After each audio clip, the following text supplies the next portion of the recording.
Hi, I'm Nir Eyal, and this is the Near&Far podcast. This podcast is about business, behavior, and the brain.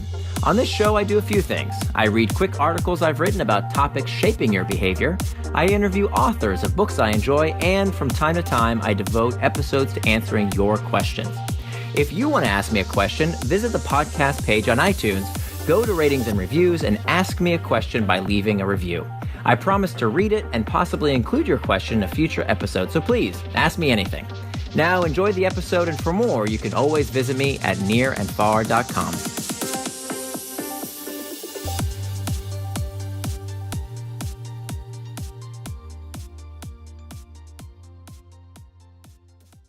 Psychology of Sports: How Sports Infect Your Brain by near&far.com. Written by Nir Eyal. Note: I co-authored this post with Andrew Martin and David No. It originally appeared in TechCrunch. This week, fans packed stadiums in London wearing their nation's colors like rebels ready for battle in Mel Gibson's army. They screamed with excitement and anguished in defeat. Many paid thousands of dollars to travel around the globe to be there. Among those who did not attend, 90% of people with access to a television tuned in during past Olympics. In 2008, that was 2 out of every 3 people on the planet. What the hell is going on here? How do sports engage, delight, and motivate people to put their lives on hold and become totally engrossed in watching other people play games? If sports can motivate people to go great lengths, can businesses learn to instill the same loyalty and passion in their customers? In fact, the psychology of sports that makes fans do crazy things in the name of their team can be harnessed to turn people into avid users. Innovative companies are minting habitual customers by understanding the mechanics of human behavior. Here are a few examples of the psychology of sports and the companies who have learned to exploit these same principles. This might be the year.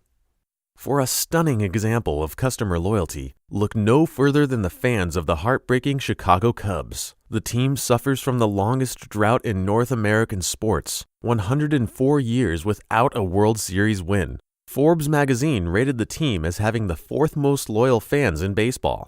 Why do Cubs fans keep coming back? What keeps them engaged year after losing year? Though sports columnists and diehards provide detailed bullet points intellectualizing why this is our year, the answer lies in 2 cognitive hacks, which at times produce seemingly irrational behavior: hope and variable rewards. From then-candidate Barack Obama's iconic campaign poster to Pepsi's recent campaign ad, it's clear that hope sells. According to B.J. Fogg of Stanford University's Persuasive Technology Lab, the pursuit of hope is a key motivator of human behavior. While every sports fan appreciates the power of hope, few comprehend the zombie-like power variable rewards can have on the brain. A classic behavioral mechanic deployed by slot machines and video games, random reinforcement kicks the brain's dopamine level into high gear. We're mesmerized by the prospect of another chance to find a reward, a win, a prize, an endless search for the satisfaction that is never fully realized. Sean Markey is a 29-year-old special education teacher in Salt Lake City. He is also an addict.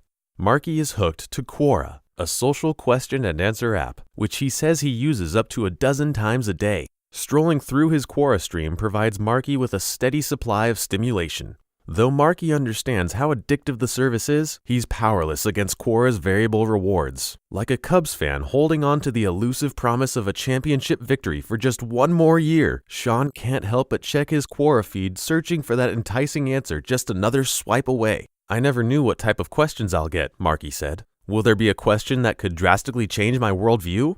I don't know, but if I don't check, I'll never know. So I find myself going back several times a day."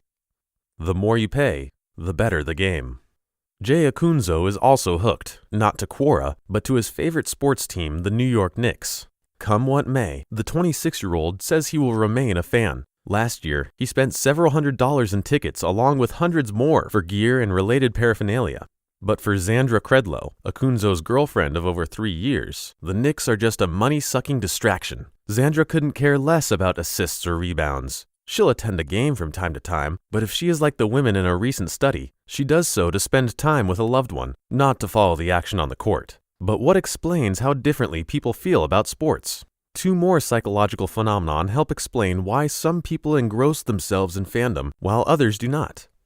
The first aspect of this cognitive cocktail is known as an escalation of commitment bias. Research reveals that the more effort people expend in doing a behavior or acquiring a set of beliefs, the more likely they are to continue doing the behavior or holding on to their point of view. In sports, the effort comes early in life. Children quickly go from playing backyard games to wanting to be like their favorite sports heroes. Every practice is a bit of work, increasing the love of the game. While very few children grow up to play sports professionally, they continue to associate with the joy they felt playing the games of their youth.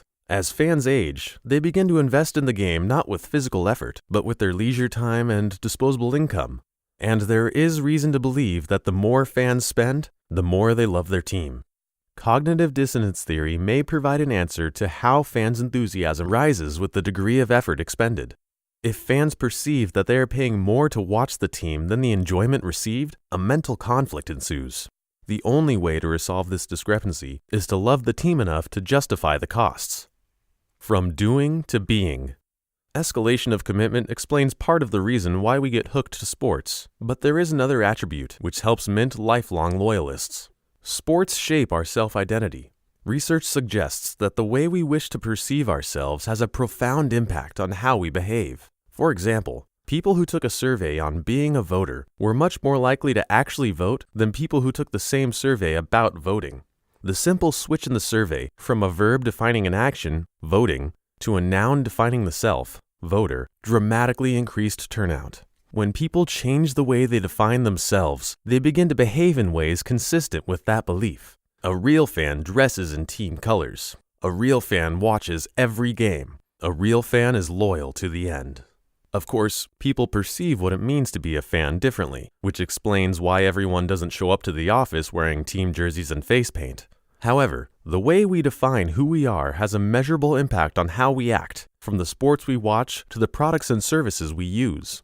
Several companies utilize the phenomenon of escalations of commitment and self-image shaping to drive customer engagement. Apple brilliantly defined what it means to be a fan of its products, first with their Think Different campaign, and later with the famous Get a Mac commercials. Apple coupled itself with being young and innovative, while defining its competition, the PC, as the opposite. By manifesting its products as real people, I'm a Mac, not a PC. It made the metaphor crystal clear.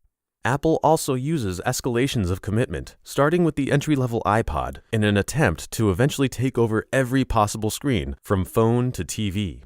Another company, Stack Exchange, provides a surprising example of using escalations of commitment and shaping of self-image to create super users. The site, which started as a forum for answering technical questions, is almost completely run by its members, and now hosts vibrant forums on hundreds of topics. On average, visitors post 5,600 questions to the site every day. How does Stack Exchange bring order to the flood of questions and ensure people get answers quickly? Simple. It makes its users do the work.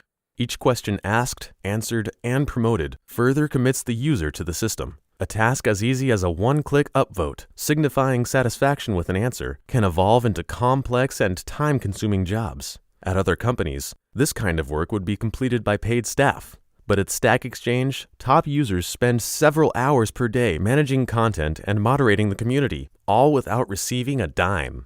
According to Jeff Atwood, co-founder of Stack Exchange, our most active members see themselves as more than just users. They view themselves as owners. Atwood continues, when users view themselves as responsible for the quality of the site, their usage explodes.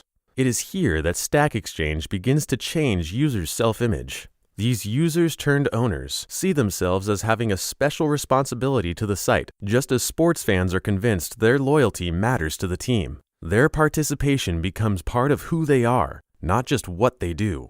Sports are weird. Wherever we observe unusual human behavior, it's often useful to ask why.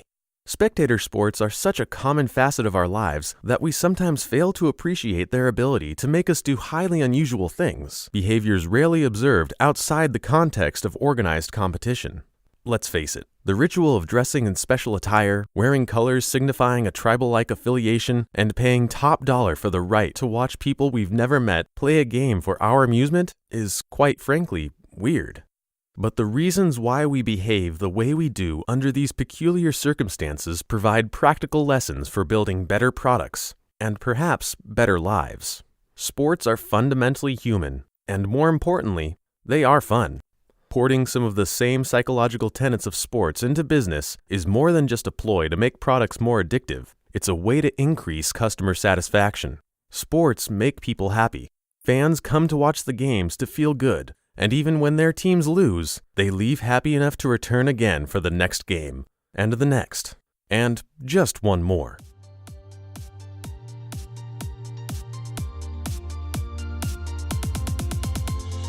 Thanks for listening to this episode of the Near&Far podcast. You can always find more at my blog, near&far.com.